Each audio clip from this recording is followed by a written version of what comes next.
Existe uma cultura do estupro no Brasil? Essa cultura é generalizada e predomina sobre as outras que podem lhe fazer oposição? Vou começar com duas definições de cultura do estupro que Pedro Sampaio, um colega psicólogo, propôs em um texto que ele escreveu no Facebook. A primeira definição, então, seria assim: uma cultura que incentiva o estupro. Entende o estupro como aceitável, ou ao menos onde ele ocorre com grande parte das pessoas. 2. Uma cultura que, apesar de condenar severamente o estupro, não entende bem o que é estupro, relativiza algumas formas de estupro e culpabiliza a vítima. Acho interessante essas duas definições propostas por Pedro Sampaio, pois elas nos instigam a pensar com um pouco mais de sofisticação sobre o que seria a cultura do estupro no Brasil e como ela talvez especificamente se estabelece. Quero aqui também contar algumas histórias esparsas, as quais espero que também despertem alguns questionamentos e reflexões acerca do tema. Após a notícia de um estupro, muitas pessoas acabam se manifestando a favor da punição severa do estuprador, incitando que essa punição não deve se restringir somente à pena de privação de liberdade. Muitos desejam que o estuprador sofra o que é comum e relativamente bem aceito no Brasil, que é que ele seja estuprado na prisão, por exemplo. E costumam dizer assim: agora ele vai ver o que é bom, porque agora ele vai virar mulherzinha dos presos na cadeia. Acreditar que a solução para os crimes de estupros sejam mais estupros como penalização é reforçar a ideia de que existe uma cultura do estupro em nossa sociedade. E ocorre também o que muitos têm comentado nas redes sociais. Algumas pessoas, muito bem representadas por alguns políticos, tais como Jair Bolsonaro e Marco Feliciano, por exemplo, costumam manifestar repúdio extremo em relação a estupradores, ao mesmo tempo em que relativizam a sua culpa, ao afirmar que muitas mulheres também facilitam, seja por exemplo pelo uso de roupas curtas ou pelo comportamento supostamente sedutor, dentre outras afirmações que acabam por atribuir alguma ou toda a culpa à vítima. Pessoas que pensam assim, além de manifestarem franca contradição, geralmente também afirmam que o estuprador deve ser violentado na cadeia, ou seja, também reforçam intensamente uma cultura do estupro. Não sei se existe ainda, mas era muito comum em minha época de adolescência muitas mulheres dizendo que gostavam de homens com atitude, com iniciativa, homens que tinham pegada. Afirmavam preferir homens que durante o ato sexual as pegassem com mais força. Algumas inclusive chegavam até a dizer que gostavam de se sentir como se estivessem sendo tomadas à força. E uma grande maioria delas, pelo menos na região em que eu morava, no contexto em que eu vivia, no interior de São Paulo, no final da década de 80 e início da década de 90, algumas delas diziam que não gostavam de muita conversa, de muito blá blá blá, mas que achavam muito melhor que os rapazes fossem direto às vias de fato. Algumas, inclusive, chegavam a dizer que as mulheres tinham uma coisa mais de pele, de serem seduzidas mais pelo toque, pelo contato físico, do que pela aparência, pela estimulação visual. Muitos rapazes também acabavam por reiterar esse tipo de discurso. Então existiu o imaginário de que os homens eram seduzidos pela aparência e as mulheres eram seduzidas pelo toque, pelo contato físico. E como ocorria esse contato físico se elas nem haviam sido seduzidas ainda, se elas nem haviam sido tocadas? Os jovens se aproximavam e, sem consentimento verbal, tocavam uns aos outros, primeiramente começando geralmente pelas mãos. Era necessário ter essa iniciativa de avançar sobre o corpo do outro, sem qualquer pedido verbal que antecedesse a esse avanço, sob o risco de estranhamento ou rejeição. Esse pedido verbal, na verdade, era de certo modo substituído por uma série de manobras sofisticadas de sedução, as quais visavam fazer com que a outra pessoa se manifestasse de modo mais receptivo e afinado. Os caras que eram mais habilidosos e mais sedutores, eles tinham uma percepção maior para ir percebendo se a menina estava dando abertura ou não, e se ela estava mais afinada com aquilo, ele já ia logo pegando na mão delas. Algumas meninas também faziam isso com os meninos, tinham a iniciativa de ir pegando logo nas mãos. E eu confesso que quando as meninas faziam isso, eu sentia um alívio enorme, pois era sempre um peso muito grande a responsabilidade de sempre, como homem, ter de tomar a iniciativa. O risco de rejeição e de hostilização estava sempre presente e era sempre desconfortável ter que lidar com essa possibilidade. A distinção abissal entre papéis masculinos e femininos nunca me agradou. Sempre achei muito ruim o fato de mulheres se esconderem o tempo todo, de esconderem constantemente seus desejos, pois isso na verdade mais dificultava do que facilitava qualquer coisa nessa vida. Isso tornava muito mais difícil o conhecimento do universo feminino, por exemplo, com todos os seus anseios, temores e desejos. Muitos meninos sentiam que as mulheres eram como portas trancadas, como flores que não haviam desabrochado, para as quais era necessário muita habilidade e poder de enganação para fazer com que elas se abrissem. Era comum se pensar que as mulheres nunca diziam sim, que elas sempre diziam talvez ou não. E que, na verdade, quando elas estavam dizendo talvez, é porque elas estavam querendo, estavam dizendo que sim, que podia. E quando elas diziam não, isso, na verdade, significava um talvez. E cansei, na minha adolescência, de ver muitos meninos tendo muito sucesso porque faziam esse tipo de interpretação e forçavam muito a barra e, de fato, invadiam muito o corpo das mulheres, faziam essa invasão, elas dizendo não, e o cara ali insistindo e tudo, o que hoje, para muitos, seria considerado estupro. E os caras tinham sucesso, os caras conseguiam no final das contas, e as mulheres gostavam muito desse tipo de cara, desse tipo de sujeito. Há pouco mais de 10 anos eu vivi uma situação muito desagradável, já tinha mais de 30 anos, estava viajando com o pessoal e tinha uma menina lá que o pessoal achava que havia um clima, havia uma possibilidade de ter alguma coisa com ela, só que ela não manifestava nada da que eu pudesse entender que estava se simpatizando comigo, que estava dando algum tipo de abertura. E a coisa não estava andando e chegaram para mim e disseram que ela gostava de ser agarrada, gostava de homem com pegada, com atitude e tal. E eu, na época, eu lembro que eu respondi, eu falei, ó, eu não vou entrar nessa, eu acho que somos adultos, não acho isso legal, não acho interessante. Mas a reação do povo foi uma reação meio de me hostilizar mesmo, não, você larga de ser frouxo, é assim que funciona, é assim que a coisa anda, você tá bancando mole. E foi se criando um clima muito desagradável até o ponto de que contaram pra menina de que eu não iria fazer isso e ela acabou falando que não se interessava por mim porque eu era nerd demais da conta pra ela, assim, esse cara é muito nerd, eu não tô afim não. E a partir disso se criou um clima muito ruim porque eu senti que o clima ficou inclusive hostil pra cima de mim, eu me senti rejeitado, senti que pelo grupo, não só pela menina, e ficou um clima muito desagradável, muito ruim, foi criado um estresse que eu acho totalmente desnecessário, se a gente pensar das interações entre adultos. Pois é, e a partir daquele estresse todo, ficou muito ruim, a viagem toda se estragou, né? Uma viagem só num final de semana, um feriado estendido, e minha relação com essas pessoas ficou totalmente comprometida e eu resolvi cortar relações permanentemente com todas aquelas pessoas, porque de fato não havia nada que pudesse nos alinhar de uma forma significativa. Não havia nada que eu sentia que eu pudesse escolher de bom da interação com aquelas pessoas. Eu acho que elas estavam dentro de uma perspectiva cultural muito diferente da minha, e a perspectiva que hoje eu vejo como o quê? Cultura do quê?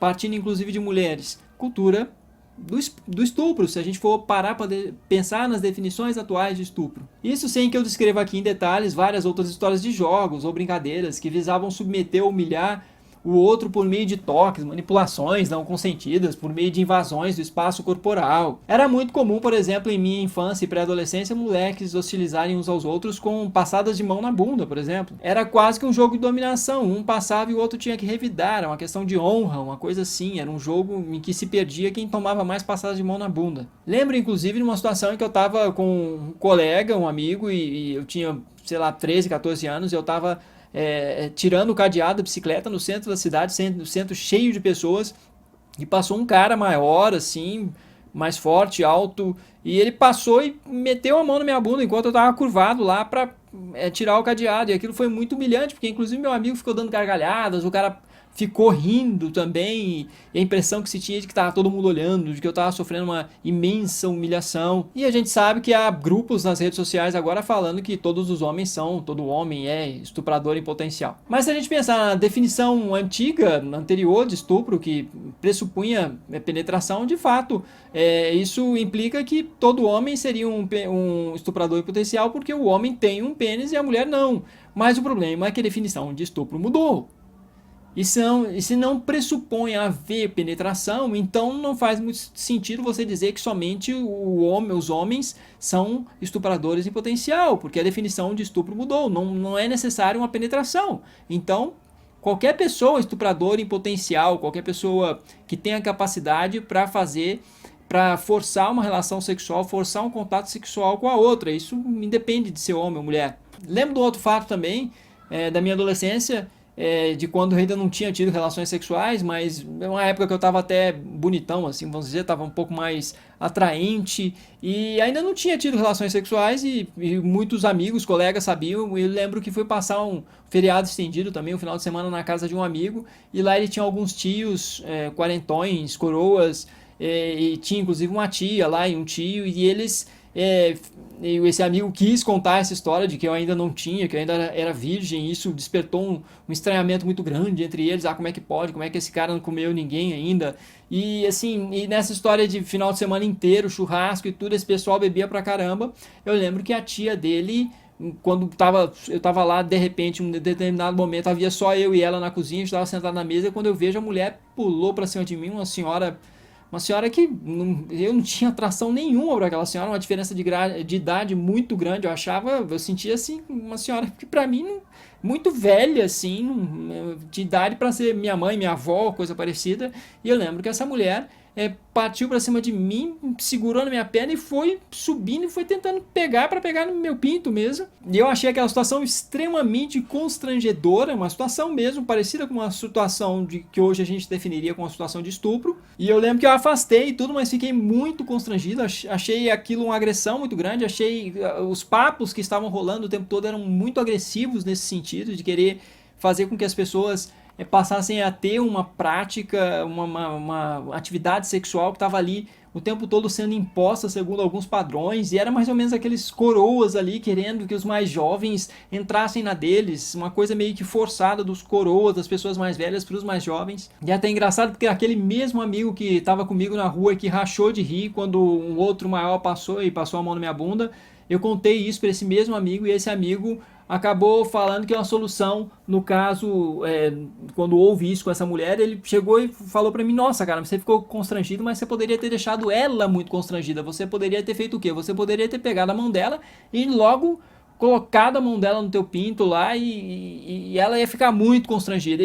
Aí eu perguntei, mas se ela gostasse, se ela quisesse avançar, falou, você ia se mostrar muito agressivo e ela ia recuar. Era só se você se mostrar muito agressivo. E aí novamente aquela história, tentando se combater uma tentativa de estupro com outra tentativa de estupro.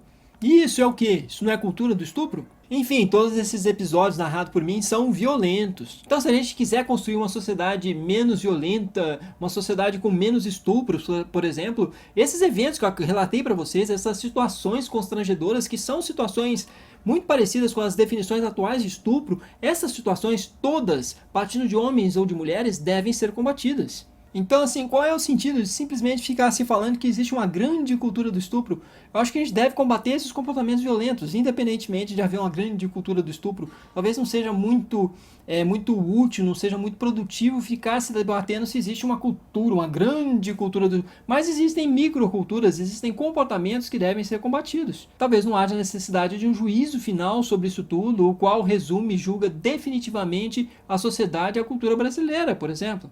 Por outro lado, também quero falar da expressão de que todo homem seria um estuprador em potencial. Eu já vou dizendo, eu acho essa expressão vaga, tola, porque ela não define muita coisa, porque todos nós podemos ser muitas coisas em potencial, há muita potencialidade em todos nós para várias coisas. E oferecer tratamento a alguém em função do que ele pode ser em potencial, do que alguém poderia ser, é muito complicado, porque potencialmente todos nós estamos mortos e não podemos começar a tratar as pessoas vivas como se estivessem mortas. Não podemos tratar as pessoas como se elas já não estivessem mais vivas, como se fossem cadáveres. Então, como eu disse, não faz o menor sentido dar o tratamento para alguém em função do que ela poderia se tornar, do que ela poderia vir a ser. E aí cito também uma consideração de Leandro Carnal acerca dessa questão. Ele coloca assim: perguntam se todo homem é um estuprador em potencial. Sim, como toda mulher é um assassino em potencial e todos somos tudo em potencial, para o bem e para o mal. Cabe à educação e à coerção conduzir a maioria absoluta para o universo do respeito e da igualdade e da não violência. O Papa Francisco pode descarregar uma arma na cara de uma jovem se determinadas circunstâncias forem observadas. Provavelmente ele nunca o fará. Isto é a civilização no seu estado ideal humanista, aquilo que mantém nossos monstros no escuro. Então, concluindo, a expressão todo X é um Y em potencial é muito vaga, pois praticamente todos os seres humanos adultos, segundo as definições, por exemplo, atuais de estupro, são estupradores em potencial. E para finalizar, eu gostaria de deixar uma questão: o que é mais maléfico para a sociedade? O feminismo radical ou o antifeminismo? Se a gente colocar os dois na balança, me parece que o antifeminismo é, de certo modo, mais prejudicial, mais maléfico, porque o feminismo radical não mata ninguém. Agora, o antifeminismo, que fica relativizando culpa de vítima, de alguma forma ele pode de alguma forma reiterar uma cultura de estupro, ele pode de alguma forma provocar estupros, ele pode fazer com que pessoas sejam violentadas, com que pessoas sofram violências e que os direitos humanos de alguma forma sejam comprometidos de forma significativa. Extremismos devem ser combatidos, ambos, na minha compreensão, ambos, mas me parece obviamente que um pode ser mais maléfico do que o outro, se essa uma questão razoável de ser colocada, de ser levantada. É isso, meus amigos, por hoje é só. Obrigado por sua audiência. Até a próxima.